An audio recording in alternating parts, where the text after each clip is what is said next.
My name's Charles Denton, 48 years old, owner of Denton Group Holdings, a quiet but powerful umbrella company that owns several mid-sized businesses across the state. I keep my name off most of them for privacy and strategy reasons. One of those businesses, a marketing firm called Brightline Strategies, was where my wife, Samantha, worked. She'd been there for about 2 years, and while she mentioned the usual office gossip, she never talked much about her boss, Greg Haynes, a mid-40s guy with slick hair, a too-tight suit, and the confidence of a man who'd never been told no. She once called him the kind of guy who thinks charisma replaces competence. I thought she was exaggerating. Until that night. It started with Samantha getting invited to the company's annual holiday gala. She was excited, she'd worked hard, and this was her first big event since her promotion to senior project lead. She said, "You have to come with me, Charles. Everyone's bringing their partners." I hesitated. I prefer quiet dinners to loud events, but she looked so hopeful. "All right," I said, smiling. "But only if you promise I won't have to dance." She laughed. "Deal." I didn't tell her that Brightline was one of the companies I owned. She had no idea. I'd bought it long before she joined. My holding company owned it through several layers of LLCs, so even the management didn't know the ultimate owner. That was the beauty of anonymity. People revealed their true colors when they thought no one important was watching. The gala was held in the grand ballroom of the Marriott downtown, chandeliers, gold-draped tables, champagne towers, and a jazz band playing softly in the background. I wore a simple navy suit, custom-made, but understated. Nothing flashy. Samantha looked radiant in her emerald dress, her hair curled and pinned with tiny golden clips. We entered, and instantly, the room buzzed with conversations. Samantha was greeted warmly, she clearly had allies here. Then came Greg. He swooped in like a politician, loud, grinning, and already half-drunk despite the event just starting. "Sam. You look incredible," he said, eyes lingering a little too long. Then he turned to me. "And you must be Charles?" "Yes," I said, extending my hand. "Nice to meet you." He shook it, but his grip was limp, the kind you give someone you don't respect. He smirked. "Ah, the mysterious husband. Sam tells us you're what, in real estate?" "Something like that," I said with a smile. He laughed, that kind of fake, nasal laugh people use when they think they're being clever. "Well, you're in luck tonight, maybe you'll get a few investment tips from real businessmen." Samantha shifted uncomfortably. "Greg, he actually..." But he cut her off. "No worries, Sam, well, take care of him. Hey, everyone." He waved to a small group near the bar. "This is Sam's husband, he's in property stuff." I felt the sting in his tone. That deliberate diminishment, the way he said property stuff like it was beneath him. I gave him a polite nod. "Pleasure to meet you all." Inside, though, a part of me began smiling. The quiet kind of smile that comes before a storm. The evening went on, speeches, toasts, light conversation. At one point, Greg gathered a small group around, some managers, their spouses, and a few eager young employees hoping to impress him. He was in his element, glass of scotch in hand, telling exaggerated stories about big clients and leadership philosophy. When I joined the circle, mostly to stand beside my wife, he turned to me with that smirk again. "So, Charles, what's your big move for next year? Gonna buy another duplex? Flip some fixer-uppers?" A few people chuckled awkwardly. I smiled. "Something like that. Though I'm more interested in acquiring companies these days." He laughed louder. "Companies? Oh, that's adorable. Like, what kind of companies?" "The kind that make money," I said calmly, sipping my drink. The group went quiet. Greg raised his brows. Big talk from it. What was it again? Real estate guy? Samantha's face flushed red. Greg, that's... No, no, Sam, I'm just teasing, he said, waving her off. Relax. We're all friends here. It's just funny, you know? Some people talk like CEOs, but then you check their LinkedIn and, poof. Nothing there. He and a couple of his sycophants laughed. That's when I noticed Melissa, the HR manager, shift uncomfortably. She knew something was off. She'd probably seen the confidential ownership files that listed my holding company. But she stayed silent, smart woman. I just smiled, leaned in slightly, and said, you know, Greg, I've always believed people show their class not by how they treat their superiors, but by how they treat people they think are beneath them. He blinked, unsure how to respond. The group went awkwardly quiet. Then he forced a laugh. You've got a sharp tongue, Charles. Don't worry, I can take a joke. Oh, I know, I said softly. You'll need to. After dinner, they announced the raffle prizes and employee awards. Samantha won Employee of the Quarter. I clapped proudly as she went on stage. She'd earned it. Greg, as usual, had to make it about himself. He took the mic and said, let's all give it up for Sam Denton, proving that sometimes, marrying rich does pay off. The room gasped, some laughed awkwardly. Samantha froze mid-step. Her smile faltered. I felt my jaw tighten, but I stayed seated. The host looked horrified. Greg. He waved it off. Relax. It's a joke.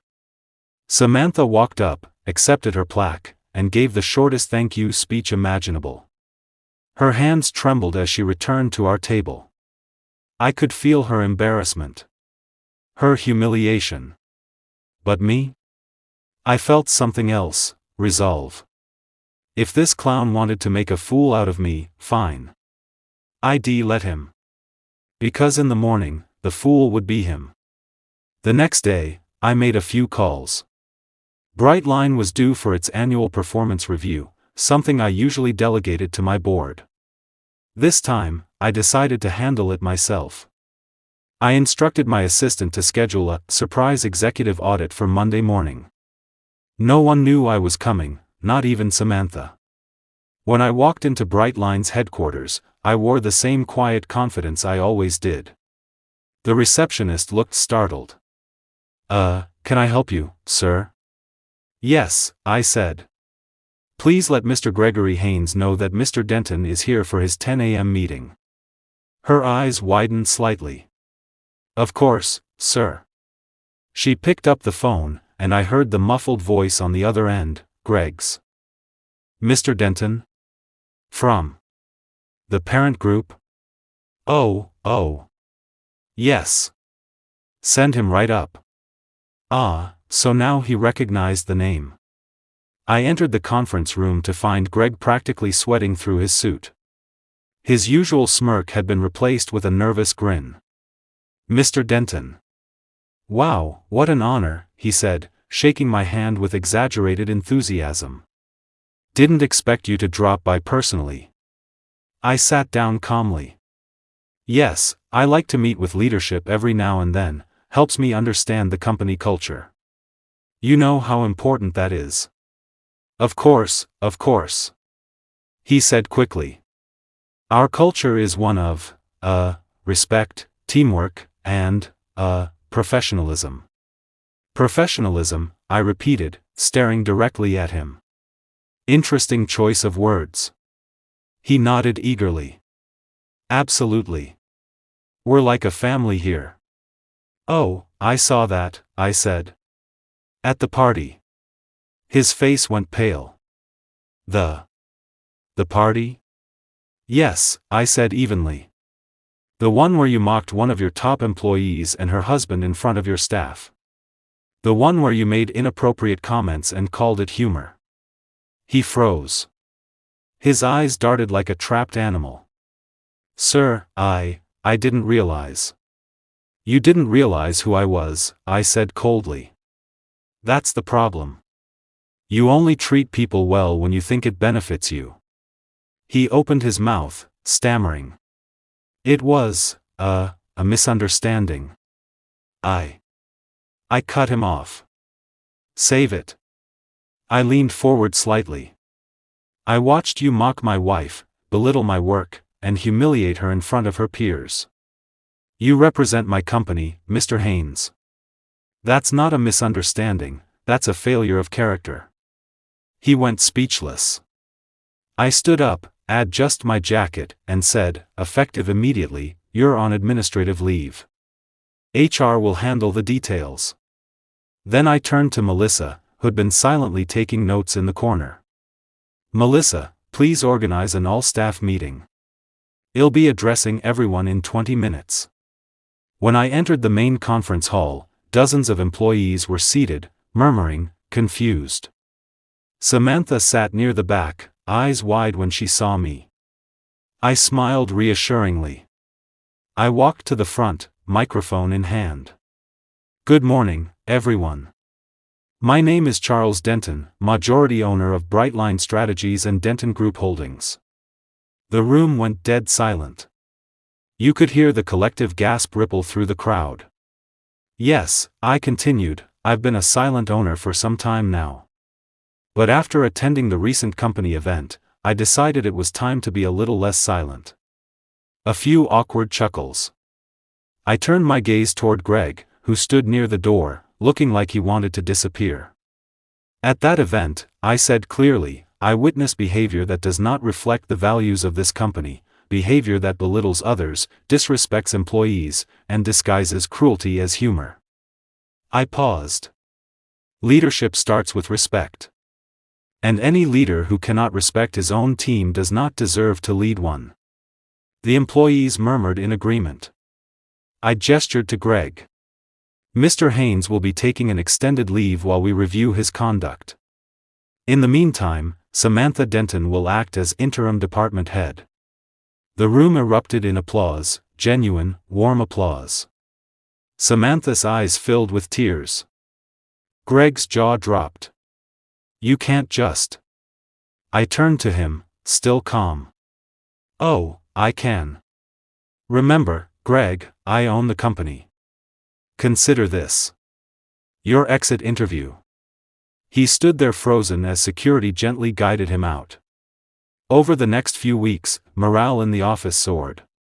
People worked harder, laughed more, and the toxic tension that had hung over them seemed to evaporate.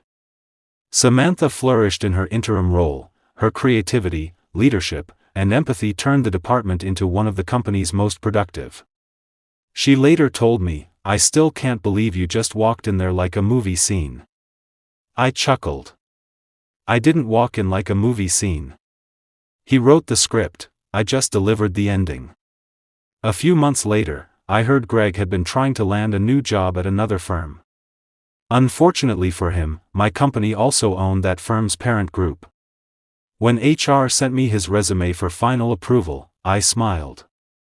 I wrote one line in the notes section. Not recommended, poor judgment, unprofessional conduct, and inability to lead with integrity. Then, just to be sure, I added. Suggest management training before considering rehire anywhere within the group. A year later, Brightline held another holiday gala, this time, under Samantha's leadership. She'd officially been promoted to department head.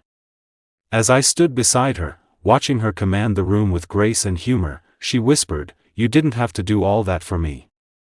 I smiled. Oh, I didn't. I did it for the culture. She laughed, shaking her head. Petty as ever. Only when deserved, I said, raising my glass. Here's to treating people right, even when you don't know who's watching. The crowd cheered as she gave her speech, radiant under the lights. And me? I just stood back, silent again, the kind of silence that no longer hides, but protects. Because sometimes, the sweetest revenge isn't loud. It's poetic. And that night, poetic justice had perfect timing.